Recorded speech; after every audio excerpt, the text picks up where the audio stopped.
your soft news bulletin delivered hot off the press to you by me, Daisy Maskell. And joining me this week is my expert correspondent, it's Dane Buckley. Hi. Hey, sweetie. From London. From London. You thought I was South African. From London, England. I was expecting what is the term for a South African? I don't know. I don't know. I know they're into jerky. You expecting me to come in with dried meat? I was expecting. Knowledge of football. No, although Nando's is South African. It is. Portuguese influence, but a little fusion. And I love my Nando's. Oh, I love my Nando's. What is your Nando's order? I'm one of the weird ones that gets chicken livers. I love the chicken livers. Do you? Yeah, and they do it with like a little bread roll. A crusty bread roll and like in the spice. If I can't do that one, if I don't want to show off, I'll do a double chicken pitta with halloumi added in. Like that. I think you have to have some sort of like bread addition to your Nando's. I like it. Have you tried the gravy? It's life-changing. No, I haven't tried the gravy. Peri. Get out now and try it. It's amazing on their mash. Yeah. Stunning. Yeah. I do thighs. I like the Oh, I love that. I thighs that they do. My brand at Nando's is, let's try and get black cards for Nando's. The thighs are lovely, aren't they? The thighs are pretty good. They used to do a sweet potato mash that is no longer. They've got rid of it, menu, but they bought sweet potato wedges in. I'll take them. Do you remember the Prego steak roll? That was gorgeous. No. They used to do steak roll for a little while. Listen, specialist subject mastermind, get me on Nando's. Get you on there. I was looking, there was a TikTok that I came across last week and people had found an old menu from Nando's. Oh, wow. When did it first come to the UK? Early 2000s? Yeah. And the prices were insane. Yeah. Well, I'm very happy to have you here, darling. Thank you, honey. And you've also brought along a fan, which I'm so obsessed with. Can I just show you the official flick? Right, go for it. See? And then when you're done with the conversation, you go, oh my God, that's so true. And walk away. No, I did my training. Madonna back in the day did a Mary Antoinette version of Vogue where she dressed up and she would go, Vogue. And so every little gay child ran out, demanded, Mama, buy me a fan at once. I want to get popular with the boys. I must practice my fanning. So this is your signature move. Does it come out, is it like a British summertime thing or are you happy to have this all year round? She's new to my life. I bought her in Spain recently and I thought, well, I have to have that. She's gorgeous. She's got a lovely little sound to her as well. She? Yeah, just... And also, where I record my podcast, Welcome to Hell, hello, I made all the engineers flick the fan because it can determine someone's sexuality. Mm-hmm. So we had one lad that was like, oh my God, I was like, okay, straight. And then another lad did a half one. And then one lad wouldn't even pick it up. And I was like, okay, toxic. Okay. It determines. It's the gay sorting hat. I need to get a fan in my life. Have a go. Let me just see if I'm a natural. Hold on. So do I hold it from the edge? Well, let's go bareback. Just go my natural. Let me figure out what my stroke is. Okay, that's... Yeah? It does look like your arm's going to fall off any minute. Like. And do you do a wave? Yeah. Yeah. Okay. That was quite good. Do it again with a bit more oomph. Okay, a little bit more. Yeah. Okay, you're on a journey. I'm quite vertical though. Yeah, and there's you're quite horizontal with yours. So you cheat a little bit. You have it a little bit out already. Right. And some authority then. Be like, oh my God, what did she say? So like as an exclamation mark. Got like a little lick on the end. Yeah. And you think you can carry off weight? Okay. Does the mirror agree? It's just... Dane is just fabulous. I love it. I'm getting one of those this summer, I tell you. Oh my God, thank you for that little addition. Now I have to know what is on your docket this week. Okay, I was going through the options. I'm not going to choose this one, but I think this is so funny. Just give me a teaser of it then. Basically, there was a man that was hooting to owls in his garden. He was so happy that he'd made contact with an owl, a thorny owl. And it turned out the reply back to him was his neighbour thinking the same thing. Isn't that a sign? I've connected with nature. That's gorgeous. It's such a sign of the times. And that someone it's like saying to your relative, darling, that's AI. That's AI. Madonna isn't street fighting Kate Bush. That's AI. And I love that. That's not what I'm choosing. I'm choosing one that sung to me more, which is that 5 parrots in a British zoo had to be separated because they were heckling members of the public with filthy language. And it was a little bit organised. So one would start off insulting people, including the C-bomb, using every term and encouraging encourage the others to join in, like go and get them to make sure. And I love that. That's me and my girls. It's Mean Girls. It's Mean Girls. And it made me remember, I once seen this fortune teller. She was an old Cockney Doris, and her parrot was so racist. We were in the waiting room, and the parrot would say stuff like, "They come over here." And we were like, "Oh my God." And the woman was like, "I don't know where he gets it from." Oh, and like sweetie. With that, we know where he gets sweetie, it from. we know. Yeah. Parrots are insane. They are. I would love a parrot so much. So was this like, where was this first of all? Was this in the UK? It was in the UK. I think it was 2020. Let me get my... That's so funny. Yeah. A zoo in England became the centre of a viral story after 5 parrots were separated for swearing at visitors. I love they had to be separated. Separation. John! See, they come over here and separated us. My mum's friend, she had a parrot. Yeah. And they would all get drunk and the parrot would sing karaoke with them. They do like karaoke nights round. It's such a weird personality trait as well, because there's been those viral stories of parrots that have grassed up people having an affair. Where is John? Where is John? And they're like, who's John? Well, there was one case that I was, because I'm big into true crime, and there was one case that I was following. It actually, I think it was a... Oh, hold on. It's just, the parrot was used as a witness in the murder. The parrot was used as a witness. The parrot cracked the case. I can't remember. I think it was a lady it was this woman's parrot, and I think it was... I remember the story. They couldn't work out who it was, and I think the parrot ended up saying something to the police like, "Don't shoot." But it was... I don't think it was a parrot. It was one of those. What was that lady? A cockatoo? The one that said Chanel. What did she have? A grey... What was the bird called? It's a gay falling off her heels. Chanel. What was the woman? You know that iconic clip of that lady. She'd lost her... I don't think I know this. No, you do. Oh. You do know this. She was an African What turns out to be a grey. human, not a parrot? She was an African grey. She was this lady from, I think she was from Liverpool. Oh, and she was running around the streets screaming yeah. Chanel. It was an African grey. So these African greys, they can mimic the sound of someone's voice as well. And so this parrot, when the police went round to like, I don't know, check out the scene, this parrot was saying, "Don't shoot," but in the man's voice. Wow. That ended up, it was... My God, it's insane. I'm getting the story wrong, but the premise is We'll insane. get letters from parrots. But also, like, they do stuff like a parrot in America learned how to order stuff on Alexa from Amazon and would order its favorite food.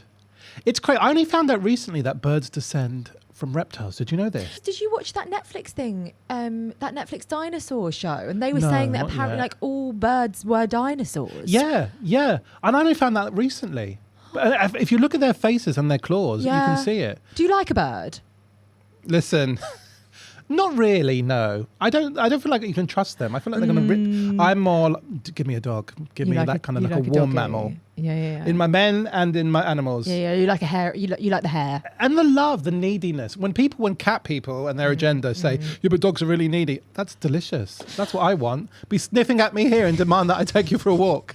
I could see you having a parrot in the future. Yeah, I do. I can see that. The fan, the parrot. And maybe in my comedy set, I do a lot of accents because my mum's Irish and my father's Indian. So I do a lot of different accents. Maybe I'll teach it the different accents on who it sees. Sit down now. Welcome. You know, it gets the wing out and does this. What you're on tea? Masala chai?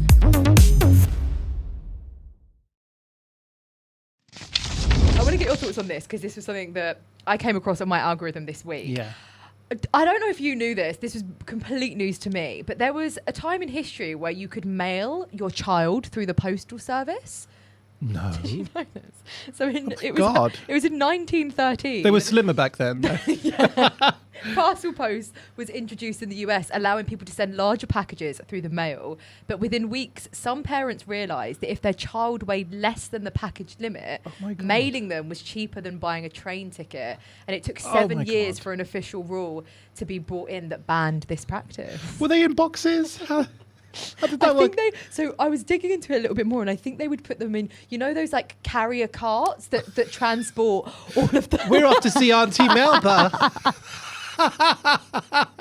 They'd put them in the back of one of those and then just transport them across the country. These poor postal. 500 green bottles. Because when I was younger, Aer Lingus, the Irish air provider, they did this thing where you were your mum, when she sent you off to Ireland, because aunties are cheaper than babysitters, she'd put you on. She could bring you up to the seat and leave you there. Okay. And age 6, 7, you were allowed to fly on your own. And when you arrived, your aunties could come onto the plane and pick you up. And do you know what they did for safety mechanism? They gave you a little sticker. Like you're going to see a kidnap and be like, you can't touch me, I've got a sticker. Get Philip, he hasn't got a sticker. Do you know what I mean? It's insane now, though, isn't it? That a 6-year-old could fly on their own. This wasn't a service that you partook in? Yeah. Just stop it. My mum, I did flew. it. My mum flew me, then my aunties would come and guess. People say, when's the first time you flew alone? I was like, 7. It was back in the day, though. Aer Lingus also used to do the Hail Mary when they took off. Isn't that crazy? I can't believe this. Yeah. So how long ago was this? I can't legally say. You can't say. Last week when I was 7. I can't remember, for legal reasons I can't talk about my age, but it was back in the day. Do you remember what you did on that flight? We got a little colouring pack. Okay. Oh, so the orphan's little colouring pack. Oh, right. Okay. So it's proper service. Yeah, proper service. And then a woman had to check in with you, give you a hard-boiled sweet for your ears. We're saying Hail Mary in about 10 minutes. I've got great. The fun is never ending on this flight, isn't it? I've been abandoned. We get to do prayers and colouring. What more? It's my summer. So what I was going to ask you, what do we think the equivalent of mailing a child is today? But this Aer Lingus service has absolutely floored me.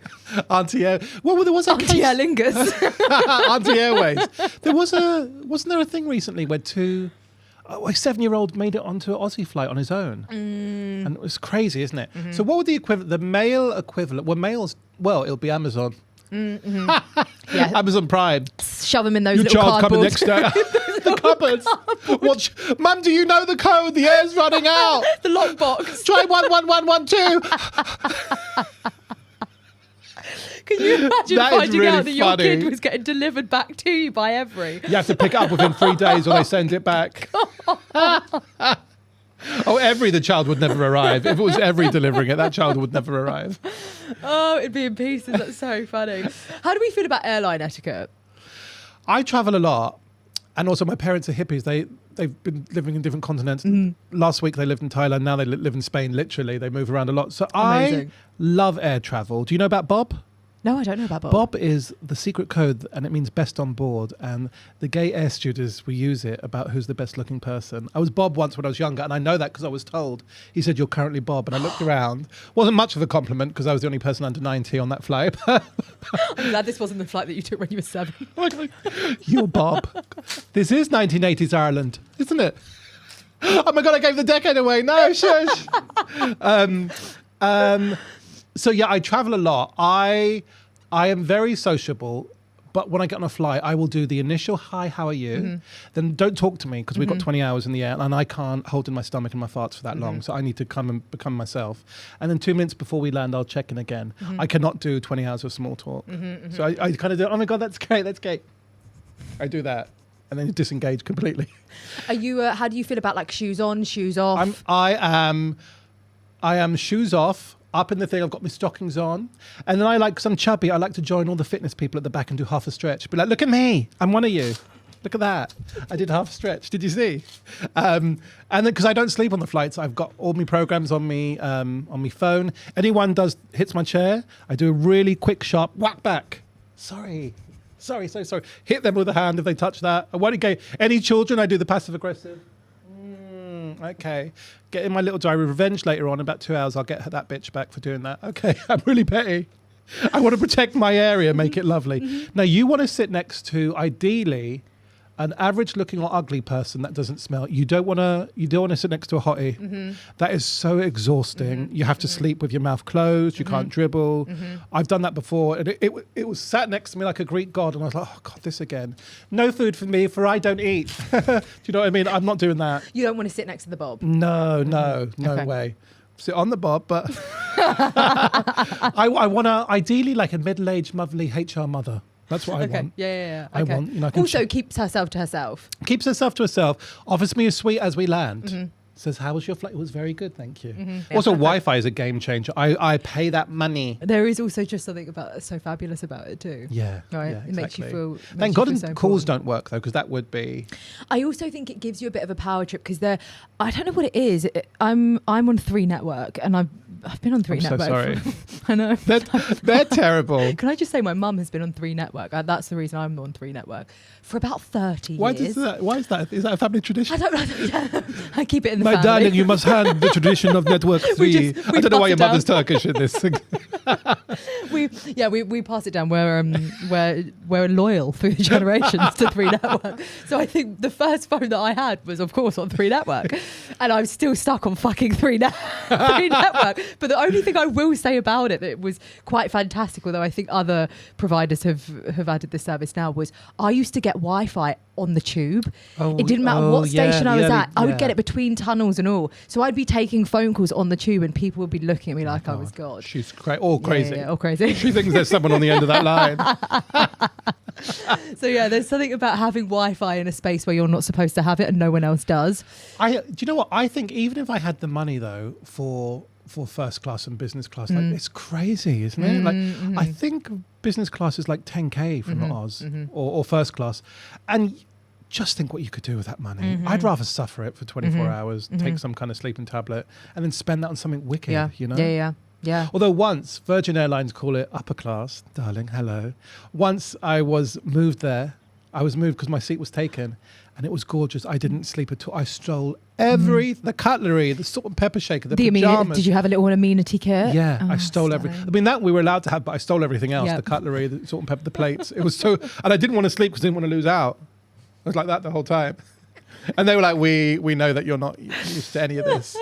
But I love flying. That's so much fun. Would you do this? Would you be the type of parent that would mail your child? I definitely don't want to be a parent. They're very aging children. I just think, God, kids today as well. Kids today, so demanding and needy. I would not. They do not look fun. And all my friends who are parents now are so dry, broken, and the husks of people they used to be. And I'm like, I can't talk. I'm at a Madonna concert. You know, Stick to the dogs. Yeah, exactly. But if I was a parent, I'd love to encourage independence, but we live in crazy times. So I'd get them like Apple tagged. So we're upgrading from the sticker to the Apple tag. Yeah, exactly. It's a modern sticker of the time. You can keep an eye. It's kidnapped. We're probably fine for 3 to 4 days, aren't we? Just let it see what happens.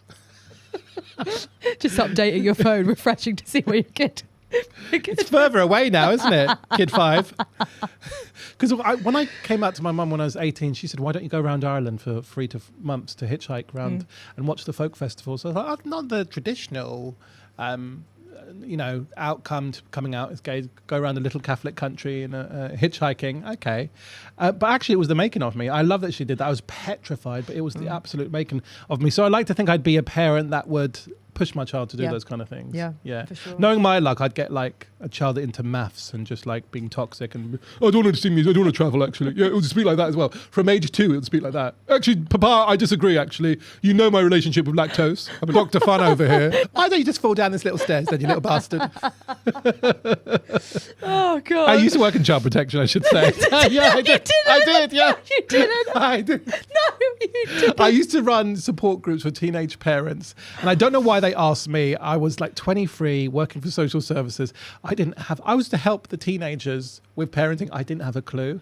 I thought an afterbirth was a part you had once it was born. Do you know what I mean? I was like, just please walk me through what your role was day to day. Okay, the support groups are called Triple P, Planned Parenting Partnership. It was an Aussie thing. They introduced like Naughty Step and all of those things. Right. Oh, so this was in Australia? No, it was here. It was in the UK? It was here, but we took on the Triple P, and we'd find a little community hall. We'd have snacks, and we'd invite all these teenagers to come once a week. They had to do this course because they were at risk of having their child removed from them. And in child protection, if you're a child who has a child, i.e. if you're under 16 and you have a child, automatically that child is put on the register. So we had they were actually really sweet, lovely teenage girls. The guys less so. They were also teenage, and they were like, oh, well, she's going to do it.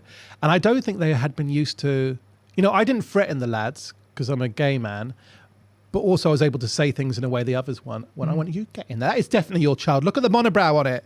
You think God would do that to two different gene pools? Get the fuck in there and father up, bitch.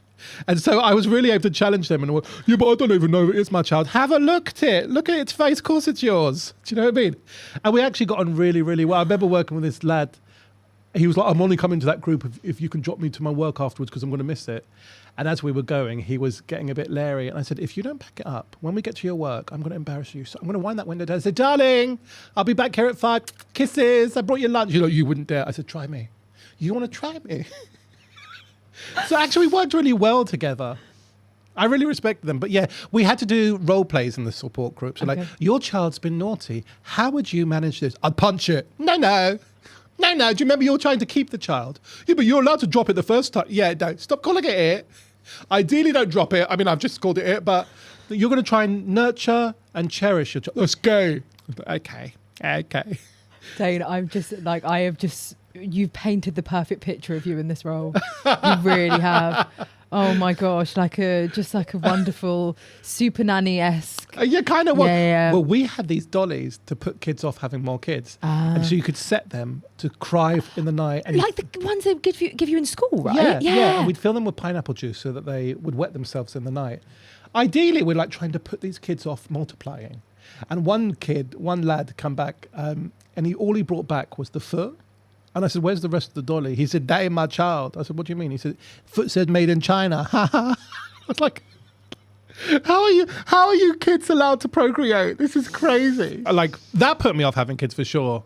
But they were also really, like, being a parent was the making of some of them. Yeah. You know, they wanted to do it, but we had a lot of fun conversations.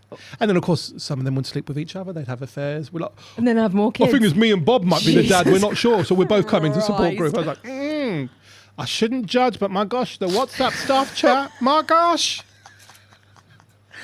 Oh, what a bit of life experience that was. Wow. I ran out of there, then moved to the elderly. I love the elderly so much. Yeah. Less pregnancy scares with the elderly, I find. Yeah. More pissing yourself, though, than the babies, I would say. More pineapple juice. They should do that with the elderly. We've filled it with pineapple juice. We've set it to go off at 2 a.m. to put people off getting old.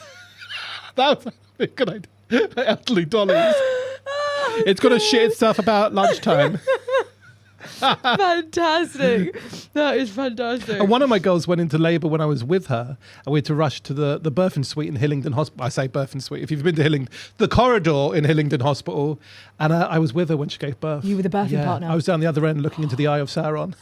Was this your first experience being in a room? Yeah, it was. I was ready though, because you just fake it. You're like, no, it's absolutely fine. Oh gosh, that doesn't look Christian. What's ever coming out? What is that? Like, Oh, no, it looks fine. Absolutely. They're gonna sew that up. That's normal. Oh, honey, you've been through it all. You have been through it all. It was good practice though, because then I was there for my sister's when she gave birth to my nephew. Yeah. She did a water birth in Oz. She lives in Oz, and I'd never done a water birth before. I didn't know that the baby comes out blue, not breathing. And so this little blue, that's normal in a water birth. This little blue lump, angry-looking, lifeless lump came out, and I was like, anyone concerned about? Like, I was like, shall I have to be the one to tell them? But then you cut the cord, you take it out, you tap it, and you put it under a light, and then life comes into it. It's crazy. Didn't know about the afterbirth though. This other thing came out of my sister, and the woman said, do you guys want to keep that? I said, no, me and the villagers are going to burn that. The state of it, this evil cloud from Mordor floating in the water. I was like, okay. So you've supported 2 people during labour. Yeah. You are truly incredible. I really feel like you're the type of person that you just find yourself in the craziest of situations. I'm really good in an emergency. But somehow, you just shine. Yeah, you have to be in this way. Like running a day centre for the elderly, anything can happen. Yeah. Phyllis broke her hip. Someone shat themselves. Someone's lost their tooth. We brought a bus of 60 pensioners to Paris for the day. And what you do on a bus trip, right? What could go wrong with people with early onset dementia? I didn't do a risk assessment, right? I didn't think it through. Forgot about the language issue. None of us spoke French. On a bus, you count the empty seats. That's the quick way to do it. You don't go around. You just count the empty seats, right? We had 1 empty seat on the way there. On the way back, we had no empty seats. And I was like, oh my God, what did we gain a person? So I started at the top and said, hiya, were you here on the way to Paris? And she went, oh, I don't know, love. I barely know what day it is. I said, no bother, the next person. Were you here, Phyllis? Who's Phyllis? I thought, oh, fuck my life. Because they all had early onset dementia. I had to work my way up and down the bus until we found a French woman that had a French accent. And I said, are you part of London? And she's like, no. And we picked her up in Calais, basically. She said she got on the bus. We had to ring her relatives and they'd come over to Dover and pick her up. Did she have dementia too? Or She was did, she's just French. Oh, Jesus. So it's insane, you know? Jesus, It no prepares you day's for the anything, same. though. Like, honestly, a lizard man could fall from the ceiling right now and declare war from the planet Zooton. And I'd be like, it's a weekday. And what? And what? Well, one thing you are is resilient, darling. You are resilient. Throw anything at you. It's amazing. I want your thoughts on this just before you go. Do you know anything about the Headington shark? No, I know a lot about sharks. What's the Headington shark? So this was something Sounds like a posh shark. This was something I saw. I'd never seen it before, and I saw a picture of it. For those that don't know, on an ordinary residential street in Oxford, there is a home that has a 25-foot fiberglass shark that appears to have crashed through the roof of this home. I need to show you a picture of it. This is on an ordinary street in Oxford. Oh, the Headington shark. Oh my God. Oh my God. That was not what I was expecting. It's massive. Yeah. And what, it just come flying down from the sky?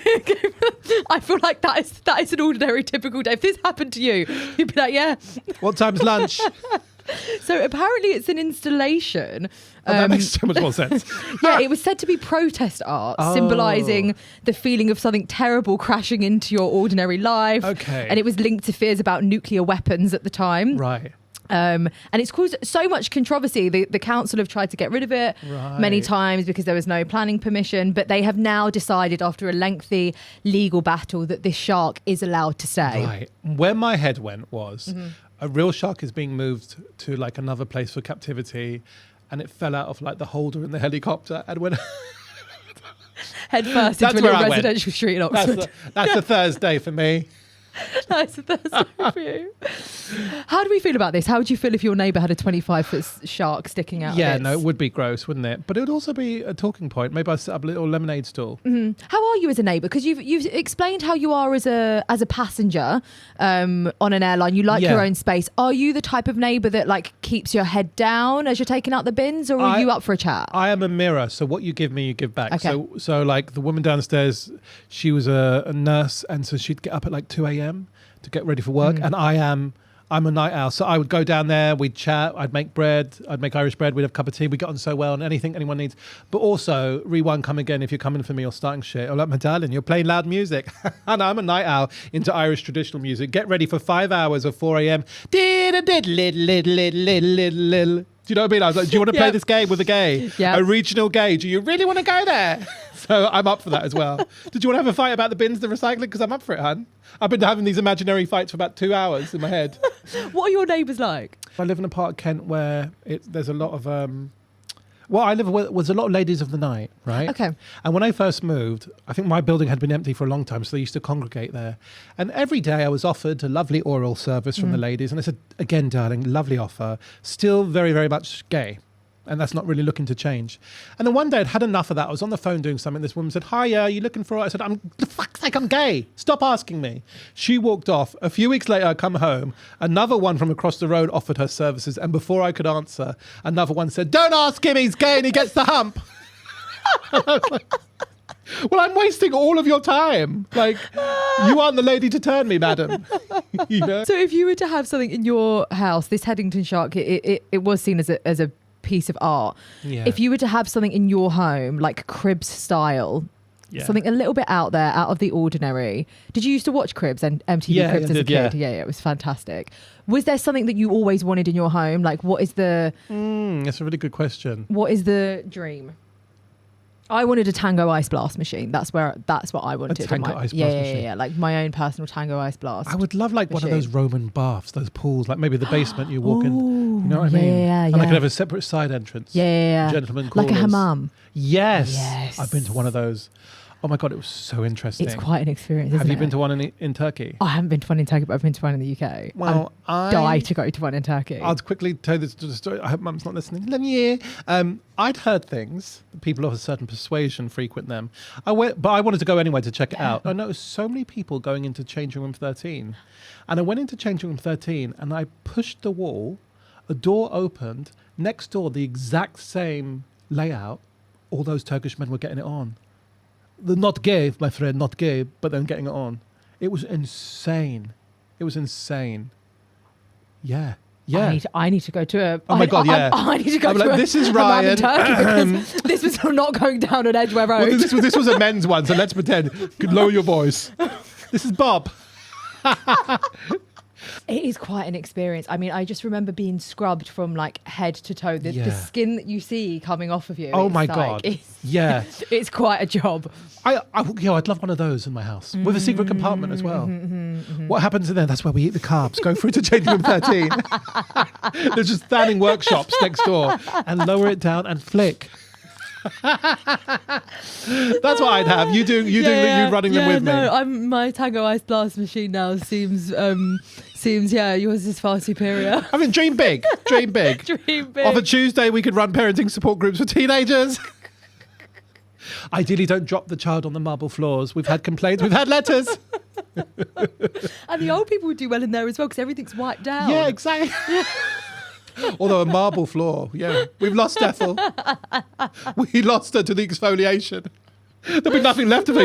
You've taken her skin off. Oh God, Dane! Please tell me what have you got coming up for the rest of the year? I'm bringing my debut show, Darling, to Edinburgh Fringe. It's the first time I'm doing it, and I'm so excited. Bunker 1 in the Pleasance every single day of August at 6 o'clock, and I'm really excited. And it's my How It All Began show. I'm from a council estate in northwest London, brought up by a strong Irish matriarch, lots of sisters, my sassy Indian nan, and also the women around me socially: Madonna, Shira, Catwoman, the woman from the Scottish Widow advert. So it's all about that. Also, I went to quite a strict convent school. I was fired as an altar boy for being too flamboyant with the incense. No, you weren't. I was fired by a man in a purple dress for being too flamboyant. That's like, have you got a mirror at home? I was always sassy and mouthy and always wouldn't tolerate stuff. I think that's my Irish rebellious roots, but was put in these situations with real Jack the Lads or Catholic school and stuff, and was always had resilience. I had my mother's ability to clap back and my father's ability to run away from responsibility. So it was a great recipe, and that made me be a comedian. Like people say, how long have you been dealing with hecklers? I said, since the day I was born. Do you know what I mean? So I was always going to be either a female singer-songwriter, a comedian, or someone with IBS, or all three. Triple threat. Triple threat. But yeah, I'm really, really excited. And I do a podcast with my best mate, Dan Fox. It's called Welcome to Hell, where we judge sins. Top 10 Apple, Spotify. Thank you. And that's really fun. And I'm doing that. That's out weekly. And that's, you might see me in a regional Nando's. You might see me in regional Grinder. That's me. At Dane Comedian on all socials. Taurus, left-handed, green eyes, with a grey inclination. Who tends to come to your shows, Dane? Is it the same type of character that you see in the audience? Generally, yeah. It will be fabulous women. Yeah. Basically, fabulous straight women generally. Sometimes they drag along their bare boyfriend who didn't want to enjoy it, but actually you're quite good. There's a lot of that. I'd say I'm more popular with like mainstream audiences, and then some of the Jack the Lads that see me at Gong shows because I come up on Gong shows, and then some kind of course there'll be a proportion of like the queer vegans will come, there'll be 10%, but a real mixture. And I've done a lot of competitions as well, so people just general comedy fans. But my bread and butter would be fabulous women who've also dragged along their mum and or boyfriend. Yeah. If you're from Kent, that's the same thing. It's a real mixture, which is like, because I do a lot of Irish material, I do a lot of Indian material, I do some social care material, so it's a nice kind of mixture of audiences too. This sounds so fantastic. This has been one of my favourite conversations. Oh yeah, I loved it. We should hit the town, hon. We should hit the town. Yeah. We should. Thank you so much for being here. Thank you for having me. Of course.